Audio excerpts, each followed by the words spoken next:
bienvenue sur la méthode de l'ours. Alors, pensez avant toute chose à liker, partager, vous abonner, activer la cloche des notifications et n'hésitez pas à commenter tant que ça se passe dans le respect et la politesse. Alors aujourd'hui, je vous présente ceci. Ceci, ça s'appelle une gaussienne, d'accord? Ou une courbe de Gauss. Une courbe en cloche. La plupart des caractéristiques humaines se répartissent selon une gaussienne, d'accord? On va prendre l'exemple des tailles de vêtements. Au milieu, vous avez la taille M. De ce côté-là, vous aurez les tailles L, XL, XXL, XXL, etc. De ce côté-là, S, XS, XXS, etc. Si vous considérez cette partie la plus plate, vous aurez à peu près, entre les deux premiers, là, 90% de votre population. Si vous écartez un petit peu plus, vous en avez 85%. C'est la même chose pour tout. 90 à 95% de la population va, par exemple, accepter, tolérer parfaitement des repas parfaitement équilibrés. De ce côté-là, vous en avez 2,5 à 5% selon ce que l'on prend, qui tolèrent plutôt des repas végétalisés. Et de ce côté-là, l'inverse, des personnes qui tolèrent beaucoup plus les repas carnés, d'accord, et qui ont du mal avec les végétaux, et eux ont du mal avec tout ce qui est produits animaux. Voilà pourquoi nous sommes tous uniques. Alors bien sûr, comme nous sommes répartis sur ça, on arrive à avoir des grandes recommandations, mais ça ne correspond pas à tout le monde. Et aujourd'hui, je vais vous parler de la myotypologie. Donc, la myotypologie, votre corps, pour pouvoir bouger, utilise des muscles. C'est ce qui nous intéresse sur cette chaîne. Et vos muscles sont composés de fibres de type 1 et de type 2. Type 1, c'est les fibres d'endurance. Elles sont fortement vascularisées. C'est celles que vous utilisez au quotidien pour faire les mouvements que je fais depuis tout à l'heure. Les fibres de type 2, elles, sont beaucoup moins vascularisées. Elles sont divisées en deux grands types. Alors, il y a des sous-types après qui existent, mais ça, on s'en moque. Un type qui est fort, rapide, moyennement endurant, et un type qui est très fort, très rapide, très peu endurant. Voilà. Chacun de ces types va utiliser un substrat énergétique différent pour son alimentation. Grosso modo, votre corps, c'est une machine avec 3 moteurs qui utilisent des carburants différents, et en fonction de l'intensité à laquelle vous allez faire travailler ce moteur, vous allez passer d'un carburant à l'autre. Pour faire très simple. Alors, jusqu'à présent, la science considère, on considère en général que nos muscles sont constitués de 50% de fibres endurantes et de 50% de fibres fortes, rapides. D'accord ? Sauf que c'est pas toujours vrai. Plusieurs coachs très célèbres se sont penchés dessus. Charles Poliquin, d'une part, et le docteur Fred Hadfield, d'autre part, pour les plus connus. D'autres s'y sont également intéressés.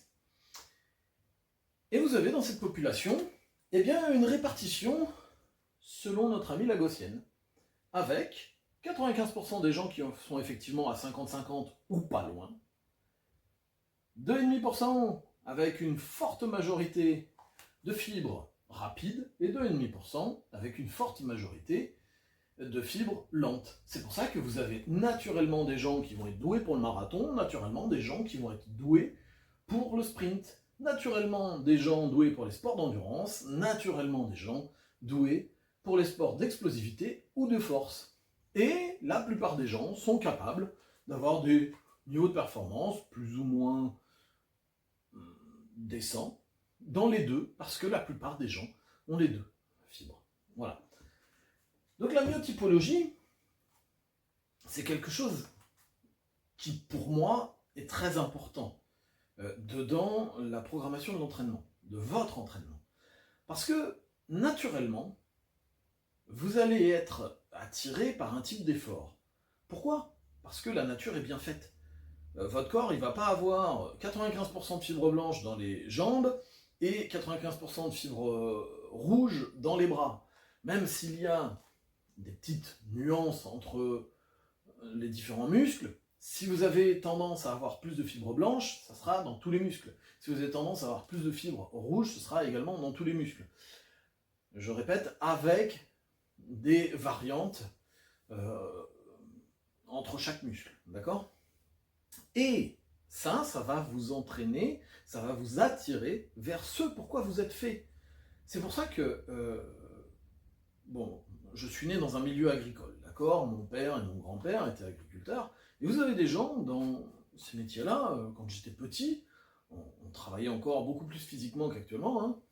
Il y avait c'était beaucoup moins mécanisé, et il y avait des gens très très forts, capables de lever une charrue d'un coup, mais ça y est, ils avaient fait un effort, et après, il leur fallait 10 minutes, un quart d'heure avant de se remettre. Et d'autres qui, eux, n'étaient pas capables de faire ça, mais pour rentrer des bottes de paille, ils faisaient ça toute la journée, et ça ne les gênait pas. Eh bien, ça vient de la myotypologie. Alors bien sûr, il y a d'autres facteurs pour pouvoir développer de la force, votre système nerveux, comment il est, etc. Mais rappelez-vous, la nature, en général, fait bien les choses. Donc, vous êtes, en général, attiré par ce pourquoi vous êtes fait.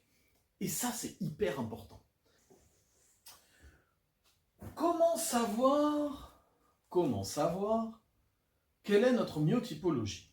Quand vous êtes débutant, c'est pas trop facile parce que ce soit Charles Poliquin ou Fred Hadfield, ils se sont basés par rapport à des tests, basés par rapport à votre 1RM sur un mouvement quel qu'il soit. Quand on est débutant, je vous déconseille de faire des tests de force maximale parce que comme vous n'êtes pas encore habitué au mouvement, etc., ça représente beaucoup plus de danger pour vous en matière de blessure et surtout ça va pas être vraiment votre force maximale, parce que comme vous n'êtes pas habitué au mouvement, vous n'êtes pas capable de déployer totalement votre force. Si ça se trouve, vous refaites le même test le lendemain, alors que théoriquement, on ne fait pas le même test 2 jours de suite, hein, et vous allez avoir progressé. Donc, chez les débutants, évitez les forces de test maximales. Alors, si vous voulez un test pour vous, je vous invite à vous pencher sur le travail de Christian Thibaudeau, qui était un élève de Charles Poliquin, justement, qui lui a mis un test avec une détente sèche, un test de détente sèche. Je crois qu'on le retrouve dans son livre, le livre noir des secrets de l'entraînement, ou un truc comme ça, je ne sais plus comment il s'appelle. Vous chercherez, c'est pas grave ça. Christian Thibaudeau, il est assez connu, et c'est un de ses premiers livres, un de ses 3 premiers. C'est un test qui n'est pas totalement exact, bien sûr, mais qui donne déjà une bonne idée. Sinon, beaucoup plus simple, posez-vous la question. Si vous devez vous entraîner 2 fois par semaine, vous préférez faire quoi ces 2 fois? Plutôt aller faire des jogging tranquilles ou plutôt aller faire des sprints, quitte à en vomir sur place? Voilà. Si vous préférez faire du sprint parce que c'est ce qui vous coûte le moins, il y a de fortes chances que vous ayez plus de fibres de type blanche, donc rapide, que rouge. Et vice versa. Bon, après pour les mixtes, on ne sait pas trop. Mais comme ça vous donne déjà une première idée. Pour les autres, vous faites un test de 1RM. Alors là, je vais résumer, je vais concaténer plusieurs choses. Ce n'est pas les tests exacts de Charles Poliquin ni de Fred Hadfield. Ensuite, après 10 à 15 minutes de repos, vous prenez 80% de ce 1RM et vous allez à l'échec. D'accord? Donc là, l'inconvénient de ça, c'est qu'il vous faut quand même un partenaire selon l'exercice sur lequel vous le testez. Mais dites-vous bien, ce que je vous disais tout à l'heure, même s'il peut y avoir des différences en matière de pourcentage de répartition de fibres, la tendance générale sera la même. Donc si vous prenez un exercice, on va dire comme par exemple, je ne sais pas, mais un pendlero ou un développé militaire sur lequel aller à l'échec n'est pas aussi dangereux pour vous, ça vous donnera déjà des idées. Mais bon. Donc ici, si vous faites de 1 à 5 répétitions, c'est que vous avez une dominante en fibre 2. Si vous êtes, alors là on va trouver plusieurs, il y en a qui disent c'est de 6 à 8, d'autres de 6 à 10, donc on va prendre le plus large. C'est que vous êtes mixte, et si vous êtes au-dessus de 10 répétitions, alors vous avez une dominante en fibre 1. La plupart des gens vont être ici, d'accord? 90 à 95% des gens. Si j'avais pris entre 7 et 9, peut-être que là on n'aurait eu que 90% des gens par exemple. Par rapport à la gaussienne en fonction de là où on prend par rapport au plateau. Si vous êtes de fibre 2, enfin avec une dominante de fibre 2, vous régissez très bien au travail explosif et au travail de force. C'est-à-dire aux séries courtes, avec des charges très lourdes, ou alors avec des charges moyennes, mais très explosives, mais toujours séries courtes, et des temps de repos longs. En général, si vous avez plutôt une dominante de fibre de type 2, vous n'aurez pas besoin d'un gros volume. Par exemple, donc, on dit en général qu'il faut entre 10 et 20 séries par semaine.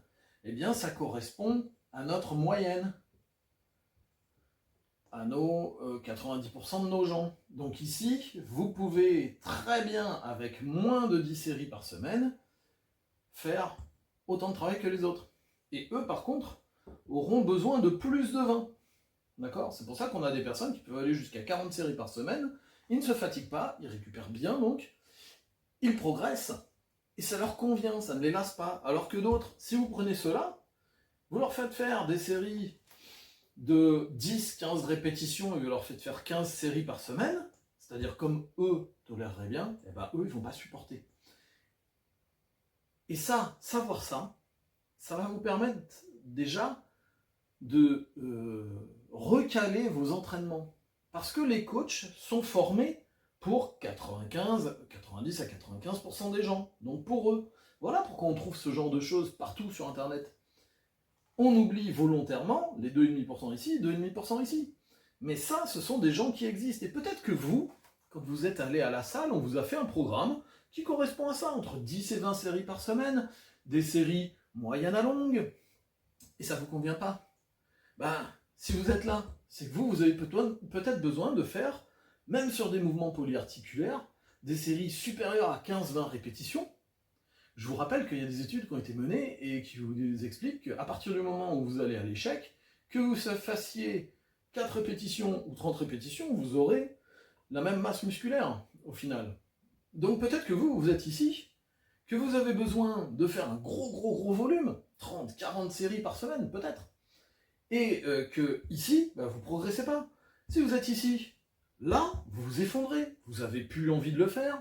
Pareil, hein, si vous êtes là et que vous faites ça, vous n'avez plus envie de le faire non plus. Et dans les deux cas, si vous êtes ici ou ici, que vous faites ce genre de truc, ça va vous rincer, vous cramer, parce que vous n'arriverez pas à récupérer correctement. Donc, en fonction de vos résultats, vous pourrez adapter. Des gens, ça ne veut pas dire que des gens de type 2 ne peuvent pas faire des séries longues, ou des gens de type 1 ne peuvent pas faire des séries très courtes. Mais la majeure partie de votre entraînement doit correspondre à ce pourquoi vous êtes fait.